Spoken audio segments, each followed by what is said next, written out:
രാജ്യത്തിന് ഒരിക്കലും മറക്കാൻ കഴിയാത്ത സംഭവമാണ് ഉണ്ടായത്. വിലപ്പെട്ട 27 ജീവനുകൾ നഷ്ടപ്പെട്ടു. തീവ്രവാദത്തെ അതുകൊണ്ട് തന്നെ എല്ലാവരും ഒറ്റക്കെട്ടായി എതിർത്ത് പരാജയപ്പെടുത്തണം. ഇതിനകത്ത് യാതൊരു രാഷ്ട്രീയവുമില്ല. രാജ്യവുമായി ബന്ധപ്പെട്ട കാര്യങ്ങളാണ്. രാജ്യത്തിൻ്റെ സുരക്ഷിതത്വം ഏറ്റവും പ്രധാനപ്പെട്ടതാണ്. ഈ പാവപ്പെട്ട ആളുകളൊക്കെ കാശ്മീരിലേക്ക് പോയി, എത്രയോ ആയിരക്കണക്കിന് ആളുകളാണ് കാശ്മീരിലേക്ക് പോകുന്നത്.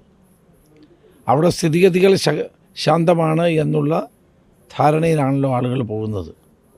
പക്ഷെ അവർക്ക് ഇങ്ങനൊരു സംഭവം ഉണ്ടായതിൽ ഇൻ്റലിജൻസ് വീഴ്ചയുണ്ടോ എന്നുള്ളത് പരിശോധിക്കണം. സുരക്ഷാ വീഴ്ചകൾ പരിശോധിക്കേണ്ടത് ഏറ്റവും ആവശ്യമാണ്. അപ്പോൾ നമ്മുടെ രാജ്യത്തിന് നേരെ ഉയർന്നു വരുന്ന ഇത്തരം വെല്ലുവിളികളെ ഒറ്റക്കെട്ടായി നിന്നുകൊണ്ട് നമുക്ക് ചെറുക്കണം.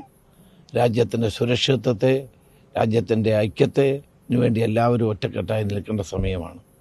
അതുപോലെ തന്നെ ഇതിൽ സുരക്ഷാ വീഴ്ച ഉണ്ടായിട്ടുണ്ടോ എന്ന് ഗവൺമെൻറ് പരിശോധിക്കണം. കാരണം നാളെ ഇത്തരം സംഭവങ്ങൾ വീണ്ടും ആവർത്തിക്കാതിരിക്കാനുള്ള നടപടികളാണ് ഉണ്ടാകേണ്ടത്.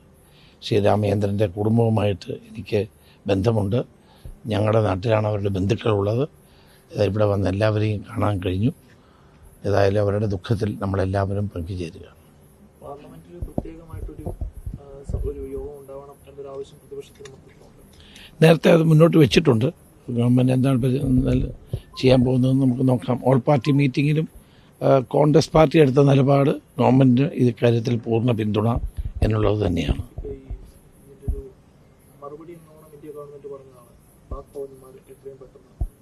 അത് സുരക്ഷിതത്വമായി നമുക്ക്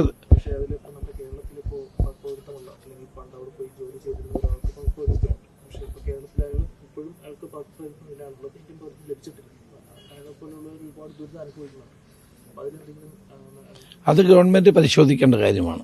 തീർച്ചയായും അത് മനുഷ്യത്വപരമായി പരിശോധിക്കണം. വളരെ പ്രായം ചെയ്യുന്ന ആളുകൾ അത് ആ സാഹചര്യത്തിൽ, കാരണം പാസ്പോർട്ടിന് നമ്മുടെ പൗരത്വത്തിന് അപേക്ഷിച്ച് കിട്ടാത്ത ചില ആളുകളുണ്ടാവും. അത് പ്രത്യേക കേസാണ്. അത് പ്രത്യേക കേസായി പരിശോധിക്കേണ്ടതാണ്. രാജ്യത്ത് ആവർത്തിക്കപ്പെടുന്ന ഇത്തരത്തിലുള്ള ഭീകരവാദ ആക്രമണങ്ങൾ അത് വളരെ മോശം സന്ദേശമാണല്ലോ നൽകുന്നത്. അപ്പോൾ സർക്കാർ അതിൽ വീഴ്ചയുണ്ടെന്ന് താങ്കൾ കരുതുന്നു? ഞാൻ ഇപ്പോഴത്തെ സന്ദർഭത്തിൽ അത് പറയുന്നില്ല. പക്ഷേ സുരക്ഷാ വീഴ്ച ഉണ്ട് എന്നുള്ളത് സത്യമാണ്. കാരണം ആവർത്തിച്ച് ഗവൺമെൻറ് പറഞ്ഞു ജമ്മു കാശ്മീർ ശാന്തമാണ്. അതുകൊണ്ടാണല്ലോ ഇവിടുന്നൊക്കെ ആളുകൾ അവിടെ പോകുന്നത്. ആളുകൾ അങ്ങനെ കാശ്മീർ കാണാത്ത ആളുകൾ കാണാനുള്ളൊരവസരമായി കണക്കാക്കിയാണ് പോകുന്നത്. കുഞ്ഞുങ്ങളും കുട്ടികളുമായിട്ട് ബന്ധുമിത്രാദികളുമായിട്ട് അവിടെ പോകുന്നത് ഇത് കാണാൻ വേണ്ടിയിട്ടാണ്. ലോകത്തിന് സ്വർഗമുണ്ടെങ്കിൽ അത് കാശ്മീരാണ് എന്നാണ് നമ്മൾ കുട്ടിക്കാലത്ത് പഠിച്ചിട്ടുള്ളത്. അപ്പോൾ അത് കാണാനുള്ള അവസരമുണ്ട് എന്നുള്ള ഗവൺമെൻറ്റിൻ്റെ ഉറപ്പിലാണല്ലോ ആളുകൾ അവിടെ പോകുന്നത്. ഏതായാലും സുരക്ഷാ വീഴ്ച ഉണ്ട് എന്നുള്ളത് സത്യമാണ്.